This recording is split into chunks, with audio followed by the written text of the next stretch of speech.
Hollywood.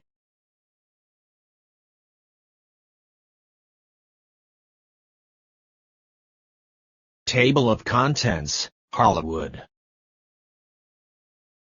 All about Hollywood. With visiting and touring information, geography, history, attractions, and other points of interest. Dr. Sydney Soclof. drsydney22@gmail.com. 2023. Narration by Dr. Sydney Soclof, Zoe Phonemes, and Nathan Koltove. For a complete discussion of YouTube navigation, please go to tiny.1/ytnavigator. For clickable links to the videos, go to the description, show more, below, and right-click on the playlist to open link in new tab. Then from the playlist, select the required video. These lists are scrollable. From Broadway to Hollywood. To view this video, select number 1 from the Hollywood playlist.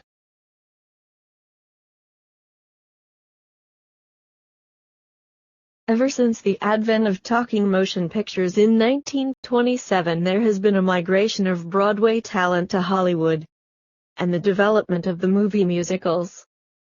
Hollywood has served as the production center of the U.S. motion picture industry for many years. The motion picture industry actually started in the Broadway area of New York City in the early 1900s. It was only later on that it migrated way out west to a small place called Hollywood, next to the then little town of Los Angeles. Why did the movie industry move to Hollywood? The answer has to do primarily with geography. In the first decade of the 20th century, New York City and Chicago had a growing number of Nickelodeons. The word Nickelodeon comes from the admission price of 5 cents, or a nickel plus melodeon, which is a music hall.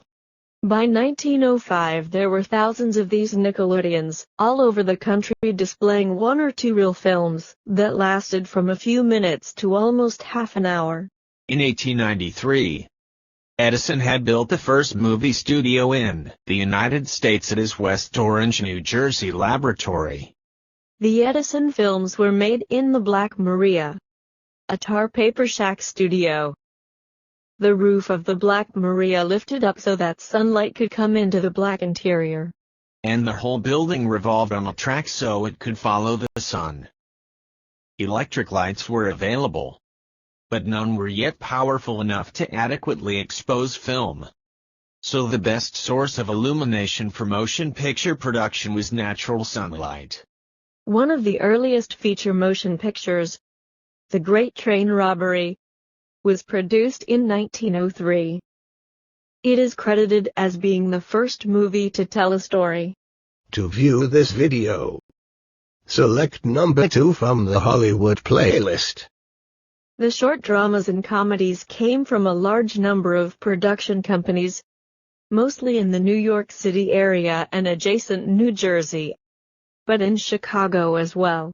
A major early filmmaking center was Fort Lee, New Jersey, across the Hudson River from Manhattan.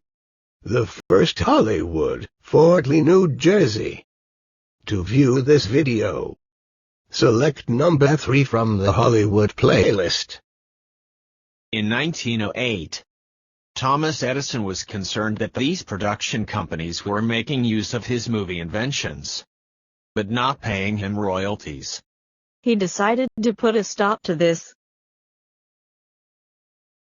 He wanted to establish a monopoly to control everything: the production, distribution, exhibition, and pricing of movies.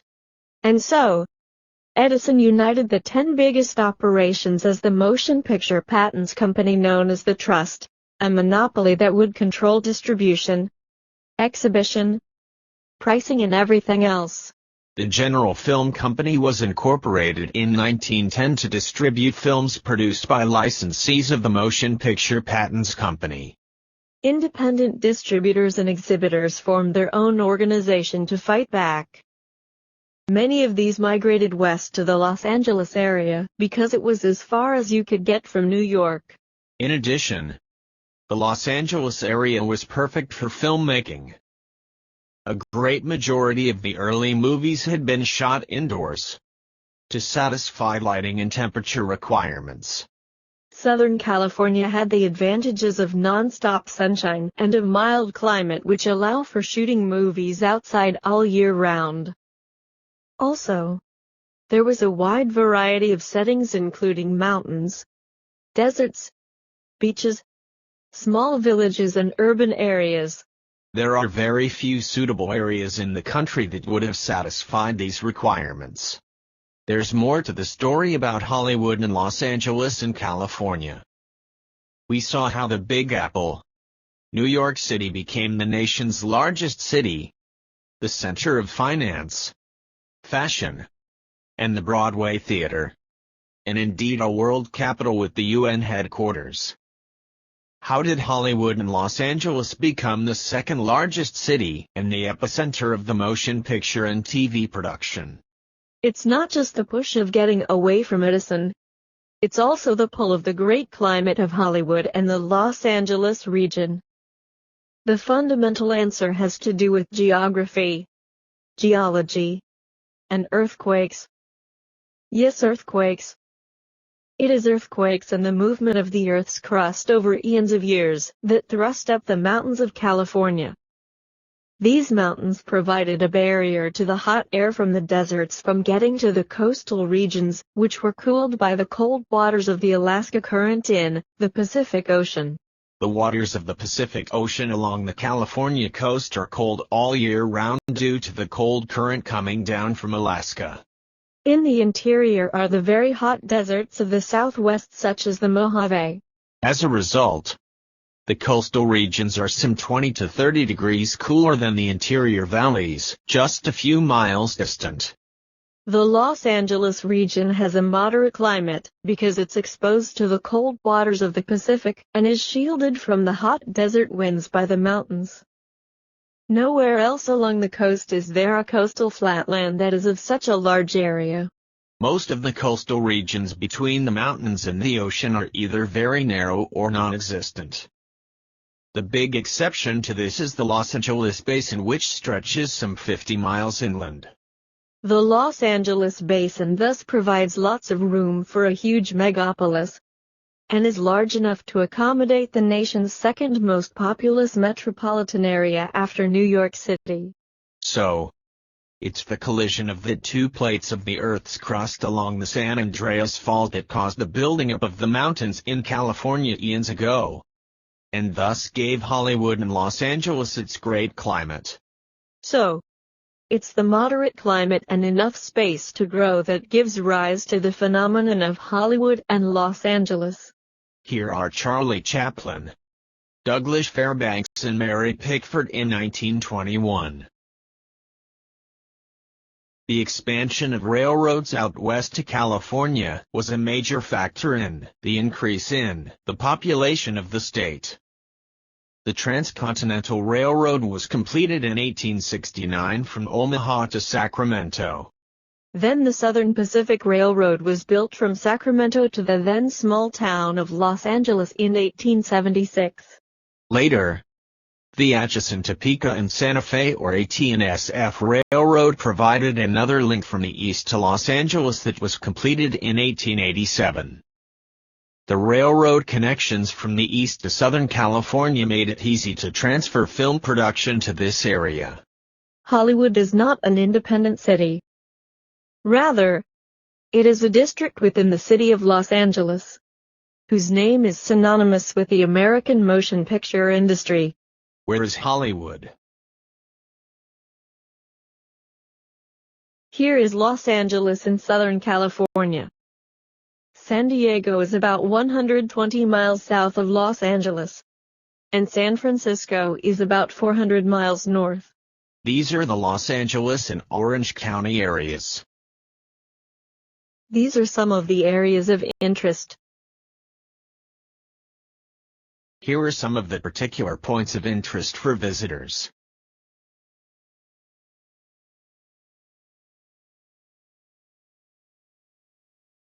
The Hollywood district of Los Angeles is about 5 miles northwest of downtown Los Angeles. To the north of Hollywood are the Santa Monica Mountains, and beyond that is the San Fernando Valley. Just to the west of Hollywood is Beverly Hills. Famous streets in Hollywood are Sunset Boulevard, Hollywood Boulevard, and Vine. Now, let's go further back in history. Spain had laid claim to the entire Pacific coast. In 1821, Mexico gained its independence from Spain. This is a map of the Mexican Empire. Note that it included the entire present-day southwestern portion of the U.S. For the next 25 years, Alta California, or Upper California, remained a remote northern province of Mexico. The annexation of Texas by the United States created a border dispute that caused the Mexican-American War. This war resulted in a Mexican defeat.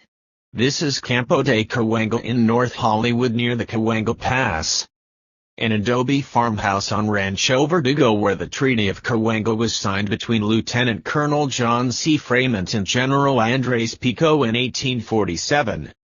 Ending hostilities in California between Mexico and the United States. Following the Treaty of Guadalupe Hidalgo in 1848 that ended the war, the region was divided between Mexico and the United States. Alta California was to become the U.S. state of California. Arizona, Nevada, Colorado and Utah became U.S. territories, while the lower region of California, Baja California, remained in the possession of Mexico. The Mexican Cession is the historical name for the region of the present-day southwestern United States that was ceded to the U.S. by Mexico in 1848 under the Treaty of Guadalupe Hidalgo, following the Mexican-American War. The cession of this territory from Mexico was a condition for the end of the war, as United States troops occupied Mexico City and Mexico risked being completely annexed by the U.S. The United States paid $15 million, $400 million in today's money, for the land, which was the same it had offered for the land prior to the war. Under great duress, Mexico accepted the offer. A few years later, the Gadsden Purchase of 1853 added some territory. So altogether the region acquired from Mexico included all of the present-day states of California, Nevada, Utah, and Arizona, Colorado west of the boundary of the former Republic of Texas, New Mexico west of the Rio Grande, and a small part of Wyoming. The seat of government for California under Mexican rule was located at Monterey from 1777 until 1835, when Mexican authorities abandoned California, leaving their missions and military forts behind. The capital has been located in Sacramento since 1854. Then gold. Gold was discovered near Sutter's Mill on the banks of the American River, near Sacramento in January 1848. The resulting California gold rush produced a huge increase in the population. The beginnings of Hollywood. Horace Wilcox was a strict prohibitionist from Kansas. He wanted to establish a community way out west where no drinking would be allowed. He also wanted a community based on his very strict religious principles. Horace Wilcox asked his wife Deida for a suggestion for a name for his new sober religious community. His wife, Deida, suggested the name Hollywood, after the home of a friend in Chicago. So, Horace Wilcox followed his wife's suggestion and named the area Hollywood. The Hollywood sign originally said Hollywoodland. After being damaged in a storm, the land part of the sign was never restored. This is Hollywood in 1885. The water supply in the area was inadequate to meet the needs of the growing community. In 1910, because of the inadequate water supply, Hollywood residents voted to consolidate with Los Angeles. The aqueduct was completed in 1913. In 1908, one of the first storytelling movies, The Count of Monte Cristo, was completed in Hollywood after its filming had begun in Chicago. A later version was filmed in 1934. This is the intersection of Hollywood Boulevard and Highland Boulevard in 1907. In 1904, the upstanding and sober citizens of Hollywood voted to become a prohibition town. The owners of Blondeau's Tavern had a problem. Blondeau's Tavern was forced to close for several years. Then in 1911, the tavern was rented at $40 a month to the Nestor Film Company of Bayonne, New Jersey. So, in 1911, the Blondeau Tavern on Sunset Boulevard in Gower became Hollywood's first studio. And soon about 20 companies were producing films in the area. In 1913, Cecil B. DeMille, Jesse Lasky, and Samuel Goldwyn produced The Squaw Man in a Barn 1 block from present-day Hollywood Boulevard and Vine Street. This was the first feature movie made in Hollywood, and more box office successes soon followed. We will next have a short clip from the movie, The Squaw Man. To view this video, select number 4 from the Hollywood playlist. Hollywood had become the center of the United States motion picture industry by 1915, as more independent filmmakers relocated there from the East Coast. In the early days of the silent films, most movies in the U.S. had come from productions companies in Europe, principally England, France, and Italy. In fact, the oldest large-scale film studio in the world is the Babelsberg Film Studio in Potsdam outside Berlin, producing films since 1912. Today it remains as Europe's largest film studio. The European film industry was devastated by World War I. So by the end of the war in 1918, 90% of the worldwide film production was now centered in Hollywood. These are the studios in Hollywood in 1922.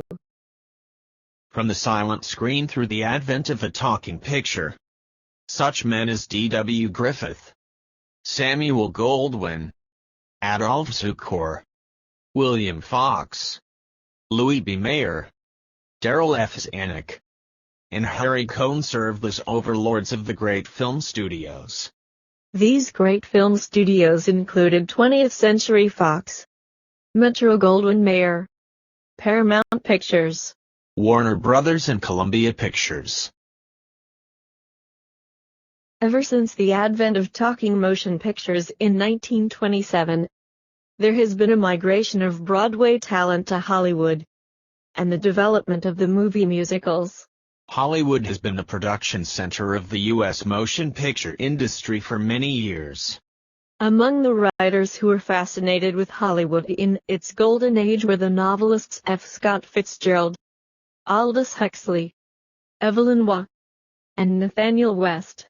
After World War II, film studios began to move outside Hollywood, and location filming around the world emptied many of the famous lots and sound stages, or turned them over to television show producers.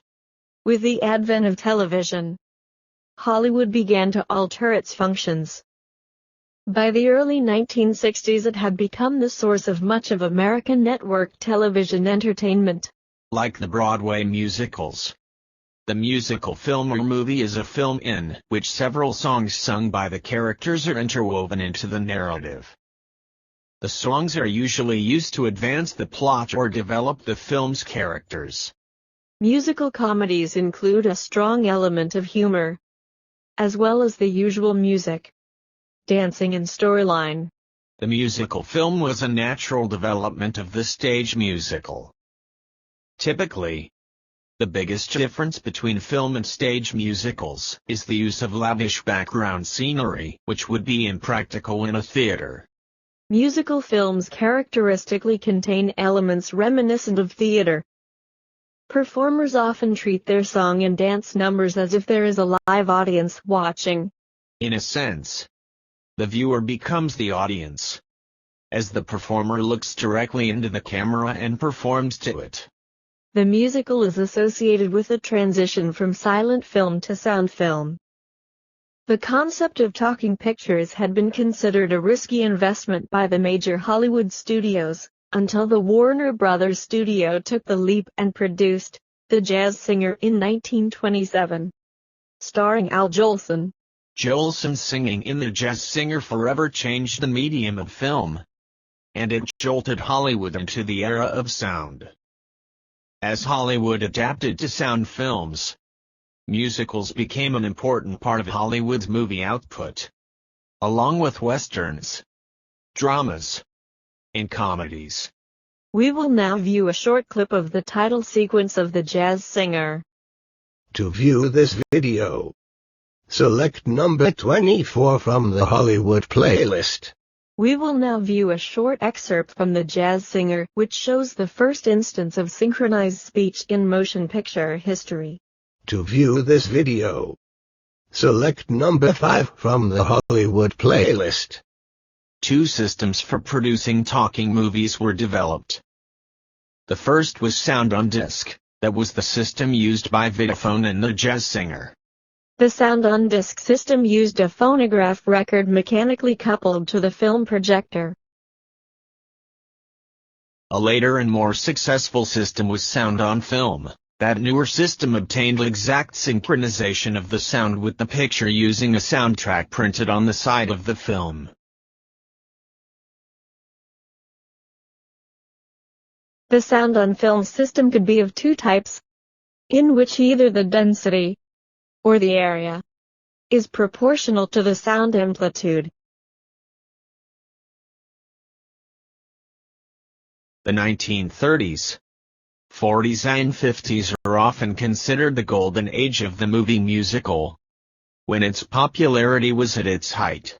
During the 1930s, director Busby Berkeley began to enhance the traditional dance number with ideas drawn from the drill precision he had experienced as a soldier during the First World War. Busby Berkeley was a Hollywood movie director and musical choreographer. He devised elaborate musical production numbers that often involved complex geometric patterns. We will next have an excerpt from the movie Gold Diggers of 1933. To view this video, select number 6 from the Hollywood playlist. In films such as 42nd Street, 1933, Berkeley choreographed a number of films in his unique style. Berkeley's use of the female body as an erotic spectacle is regarded by many feminists today as exploitation. Berkeley's numbers typically began on a stage, but gradually transcended the limitations of theatrical space. His ingenious routines, involving human bodies forming patterns like a kaleidoscope, could never fit onto a real stage. Musical stars such as Fred Astaire and Ginger Rogers were among the most popular and highly respected personalities in Hollywood during the classical era. The pairing of Fred Astaire and Ginger Rogers was particularly successful, and resulted in several classic films, such as Top Hat, Swing Time, and Carefree. We will now see two excerpts from the 1933 movie, Top Hat. To view this video, select number 7 from the Hollywood playlist. And now, the very romantic song, Cheek to Cheek. To view this video, select number 8 from the Hollywood playlist. Many dramatic actors gladly participated in musicals as a way to break away from their typical typecasting. For instance, The multi-talented James Cagney had originally risen to fame as a stage singer and dancer. But his repeated casting in tough guy roles and gangster movies gave him few chances to display these talents. James Cagney's Oscar-winning role in Yankee Doodle Dandy allowed him to sing and dance, and he considered it to be one of his finest moments. We will now see an excerpt from the movie Yankee Doodle Boy.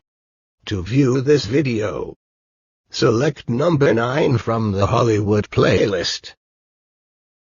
During the late 1940s and into the 1950s, a production unit at Metro-Goldwyn-Mayer headed by Arthur Freed made the transition from old-fashioned musicals, whose formula had become repetitive, to something new. Recruiting his own workers, mostly from Broadway and the New York stage, Freed brought such talents as director Vincente Minnelli to the world of film. Starting in 1944 with Meet Me in St. Louis, the Freed unit worked independently to produce some of the most popular and well-known musicals.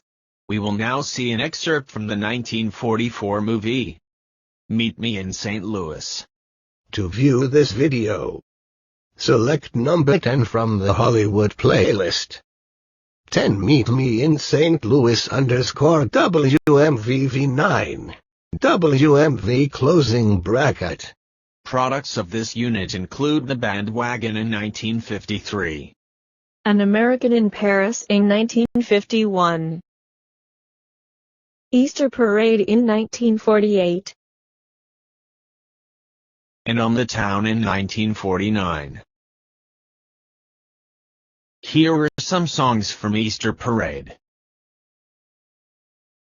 To view this video, select number 11 from the Hollywood playlist.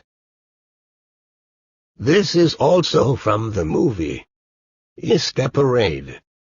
The song, A Couple of Swells, with Fred Astaire and Judy Garland. To view this video, select number 11 from the Hollywood playlist. Easter Parade, 1948. Singing in the Rain, 1952. Here is Gene Kelly with his famous performance of I'm Singing in the Rain. To view this video, select number 13 from the Hollywood playlist. This era allowed the greatest talents in movie musical history to flourish, including Judy Garland, Gene Kelly, Jane Powell, Howard Keel, and Kathryn Grayson and Sid Charisse. Fred Astaire was also coaxed out of retirement for Easter Parade, and made a permanent comeback. Musicals of the Golden Age. Here is a chart of the number of musical movies per decade. The first movie musicals came out in 1927 with the beginning of talking motion pictures, so that accounts for the small number for that decade. We see that the decades of the 30s, 40s and 50s were indeed the golden age of the movie musicals, many of which came from Broadway shows.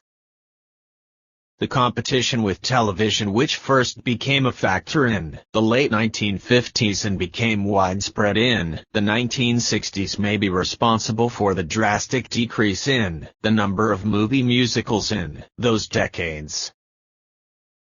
The numbers for the 2010s reflect only the first 4 years of that decade.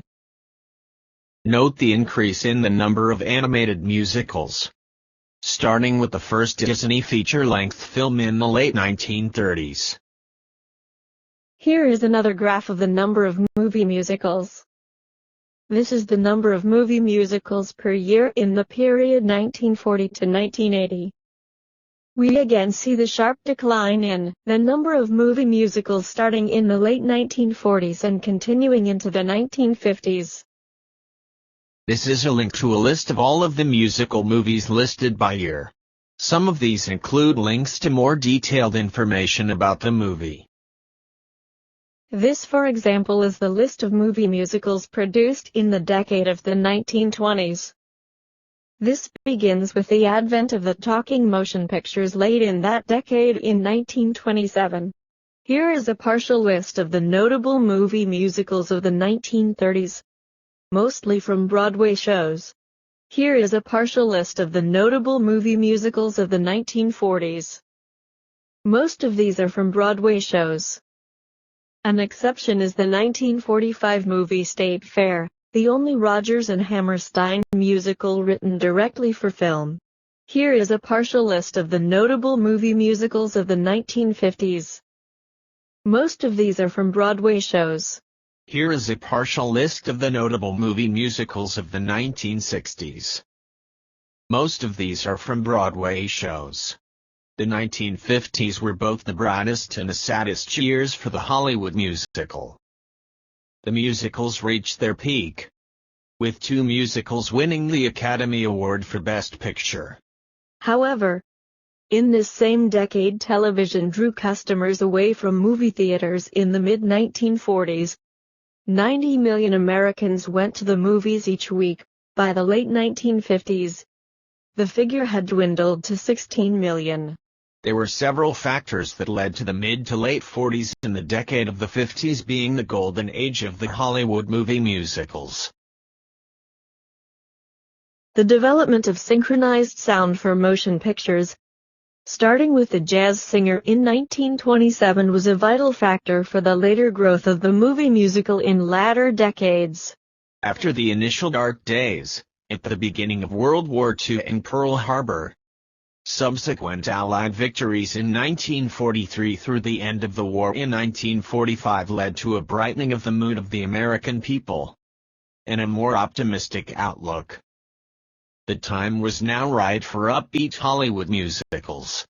The post-war prosperity of the 1950s was also conducive to the type of entertainment represented by the musicals, both on Broadway and in Hollywood. Technicolor is the trademark for a series of color film processes pioneered by the Technicolor Corporation.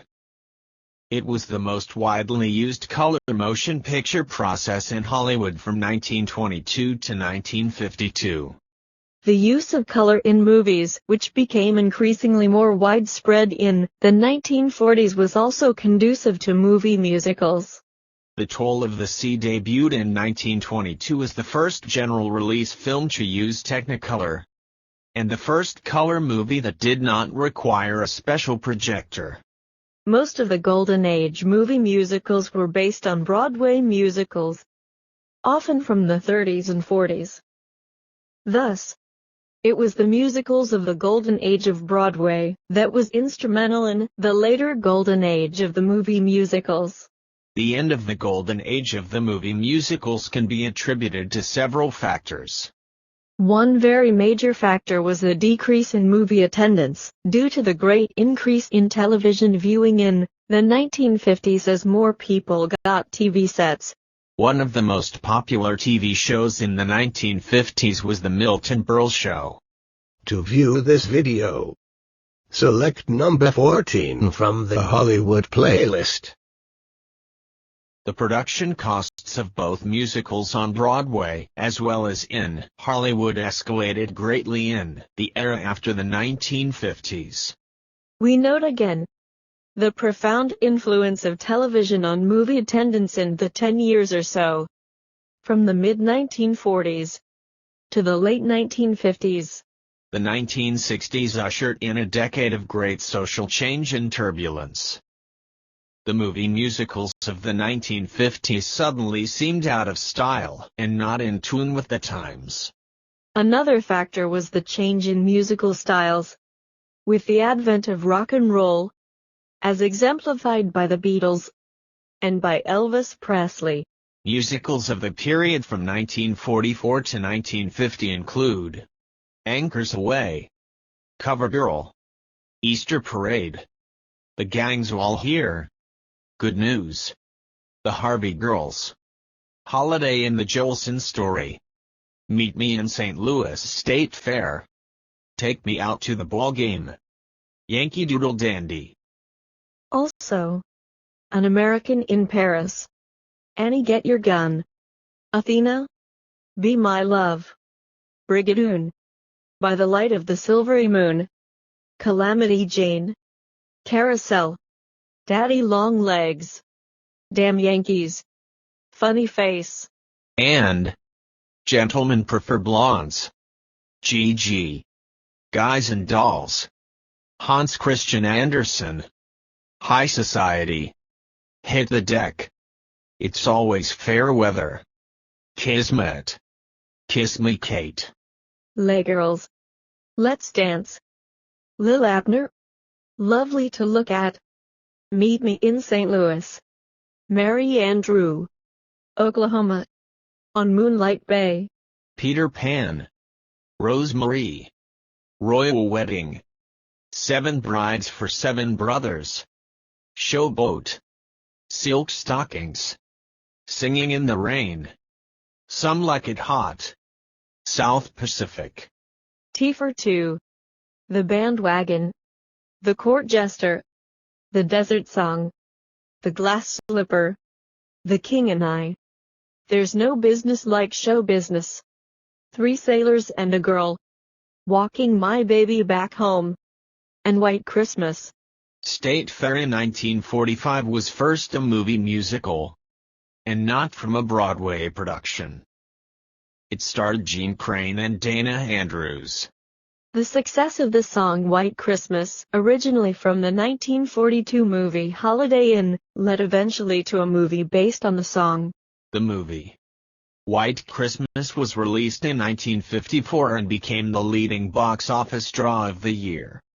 To view this video, select number 15 from the Hollywood playlist. To view this video, select number 16 from the Hollywood playlist. Annie, Get Your Gun. Annie Get Your Gun is a stage musical loosely based on the life of sharpshooter Annie Oakley. The idea of doing a musical based on the life of sharpshooter Annie Oakley originated with Dorothy Fields in the mid-1940s, who never considered anyone but her friend Ethel Merman for the lead. By this time Herbert and Dorothy Fields had co-authored 4 musicals for Ethel Merman, the most recent being Something for the Boys in 1943.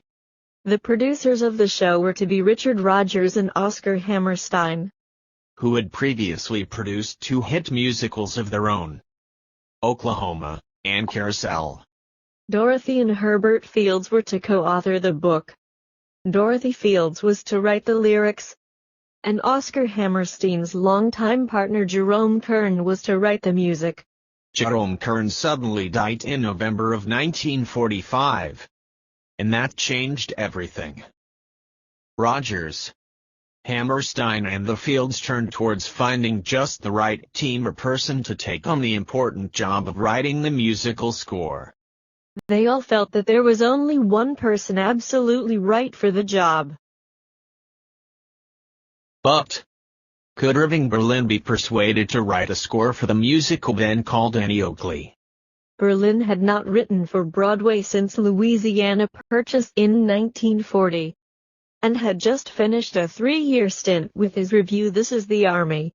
The revolution that Rodgers and Hammerstein had started with Oklahoma had changed the way musicals were presented. Berlin wasn't sure he could write the music and lyrics in that new style. Rodgers and Hammerstein suggested Berlin borrow the script and look at it over the weekend. The following Monday morning Berlin returned with 3 completed songs. You Can't Get a Man with a Gun, Doing What Comes Naturally, and There's No Business Like Show Business.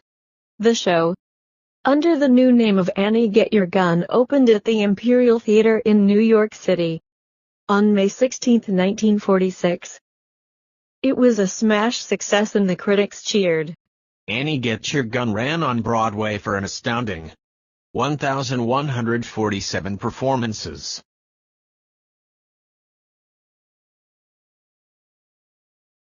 Here are hit songs from Annie Get Your Gun.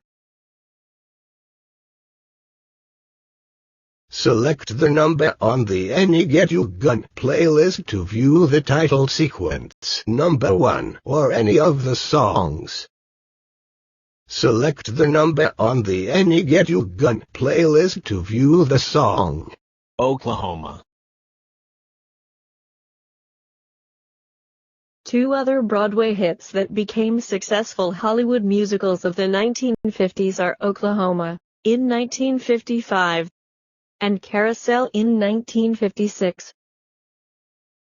Oklahoma, a musical by Richard Rodgers and Oscar Hammerstein II, began a new era of sophistication in musical comedy, and was the first of several very successful Rodgers and Hammerstein shows.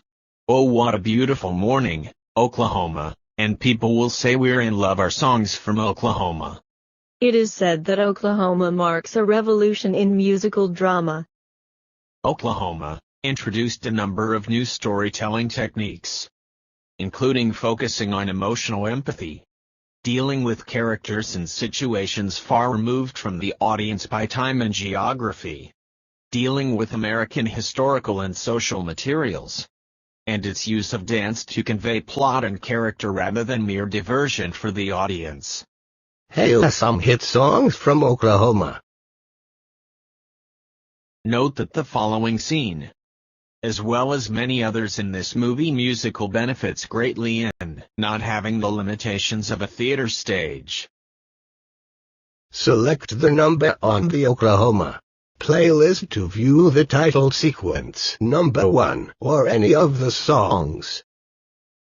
Select the number on the Oklahoma playlist to listen to any of the songs. The Jolson Story. The Jolson Story, released in 1946, was a very successful film biography of Al Jolson. We will next have a video clip from the movie The Jolson Story, released in 1946. To view this video, select number 18 from the Hollywood playlist. We will next have another video clip from the movie The Jolson Story, released in 1946, with the song April Showers. To view this video, select number 19 from the Hollywood playlist. The anniversary song is from the 1946 movie The Jolson Story. The picture wins 2 Oscars for Best Score and Best Song. The anniversary song. To view this video, select number 20 from the Hollywood playlist. South Pacific is a musical play by Richard Rodgers and Oscar Hammerstein, which opened on Broadway in 1949. The musical is based on short stories by James Michener, entitled Tales of the South Pacific. South Pacific was awarded the Pulitzer Prize for Drama in 1950. The original cast included Mary Martin, who created the role of the heroine, Nellie Forbush, and opera star Ezio Pinza, who played the part of Emile Debec, the French farm owner. The King and I is a musical by Richard Rodgers and Oscar Hammerstein, with a script based on the book Anna and the King of Siam by Margaret Landon. The plot is from the story of Anna Leonowens, who became governess to the children of King Mongkut of Siam in the early 1860s. Meet Me in St. Louis is a 1944 romantic musical from Metro-Goldwyn-Mayer. It tells the story of 4 sisters living in St. Louis at the time of the Louisiana Purchase Exposition, World's Fair in 1904. The stars included Judy Garland, Margaret O'Brien, Leon Ames, June Lockhart, and Marjorie Main. Meet Me in St. Louis was nominated for Academy Awards for Best Cinematography, Color, Best Music, Scoring of a Musical Picture, Best Music, Song, The Trolley Song, and Best Writing and Screenplay. To view this video, select number 21 from the Hollywood playlist. Showboat. Movie versions of the Broadway musical Showboat were released in 1936 and 1951. It has music by Jerome Kern, and book and lyrics by Oscar Hammerstein. Showboat is based on a 1926 book of the same name by Edna Ferber. It is generally considered to be the first American musical, as a dramatic form with popular music, separate both from operetta and from the Follies-type musical comedies that preceded it.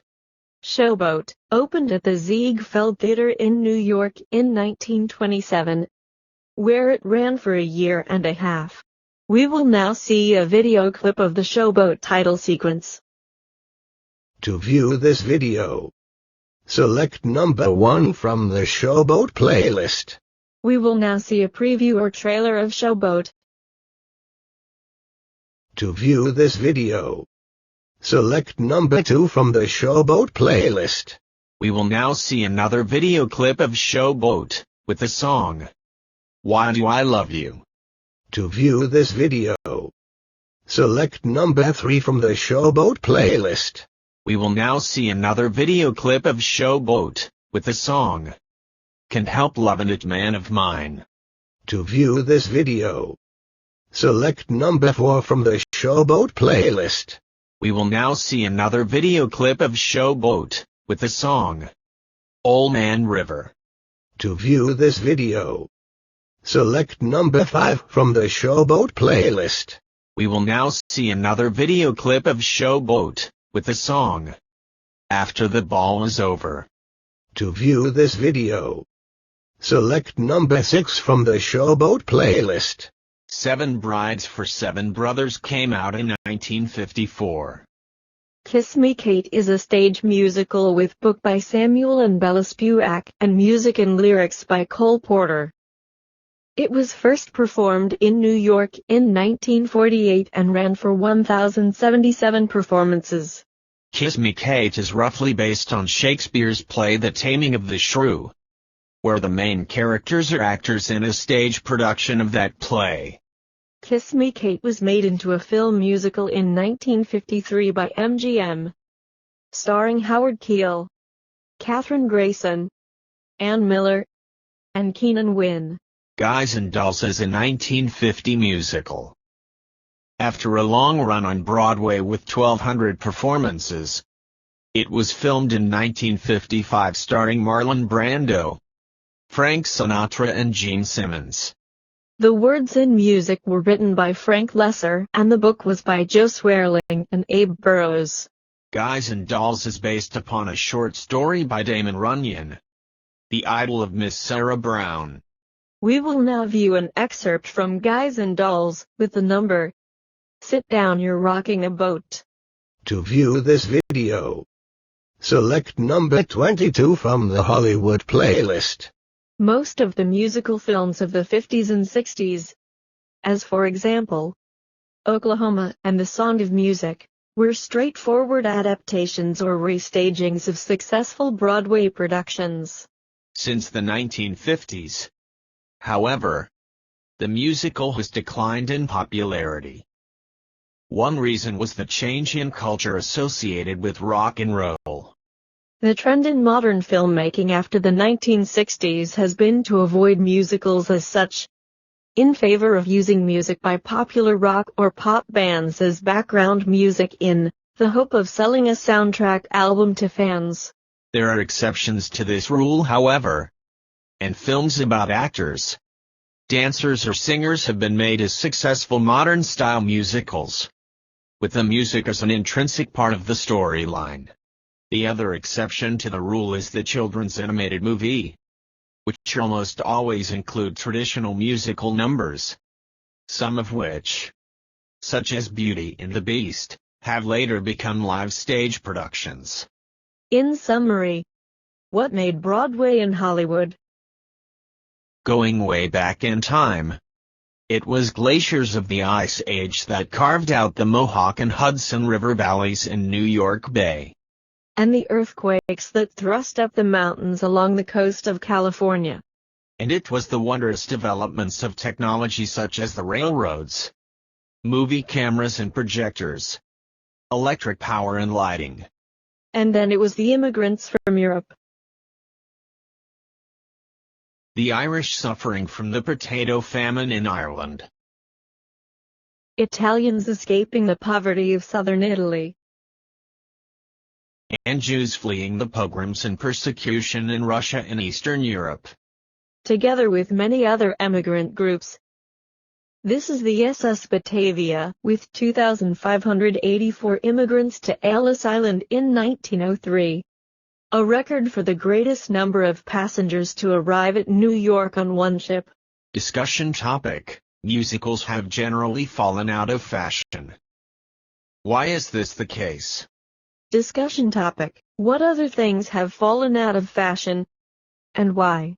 Whatever happened to movie musicals, westerns, movie cartoons, ballads, hats, vests, ties, etc.?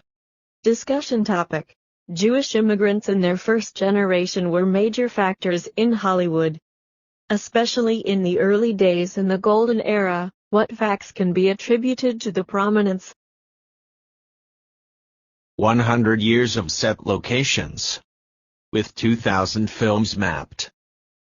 Box Office Quant, a website about film and statistics, has plotted the filming locations of the top 2,000 films from the year 1910 to 2010 on a Google map. Verisimilitude is the semblance of reality in dramatic or non-dramatic fiction. The concept implies that either the action represented must be acceptable, or convincing according to the audience's own experience or knowledge. Or, as in the presentation of science fiction or tales of the supernatural, the audience must be enticed into willingly suspending disbelief and accepting improbable actions as true within the framework of the narrative. The dictionary definition of verisimilitude: 1. The appearance or semblance of truth. Likelihood. Probability. The play lacked verisimilitude. 2. Something. As an assertion. Having merely the appearance of truth.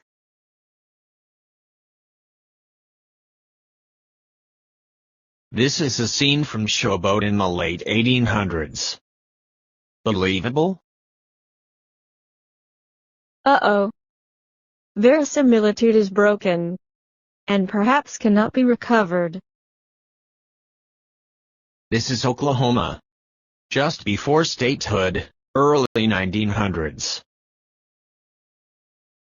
Uh-oh.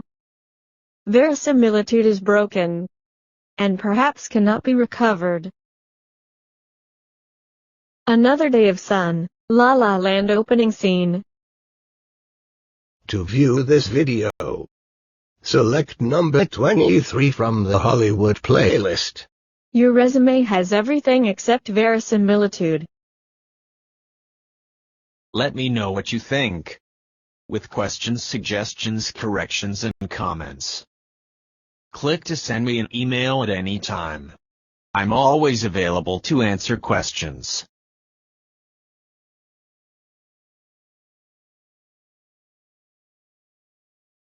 Recommended videos, Hollywood. Recommended video, Hollywood History Documentaries, playlist.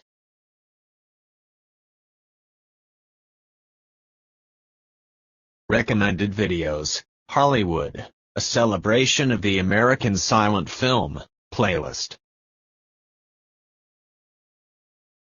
Recommended video, Hollywood, Episode 1, The Pioneers.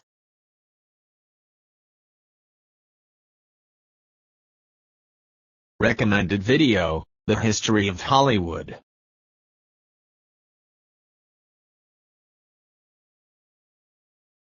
Recommended video, The History of Sound at the Movies. Recommended video, The History of Sound at the Movies. 30 minutes. 34 seconds. Table of Contents, Hollywood. Thanks for watching. Please watch some more of my great videos.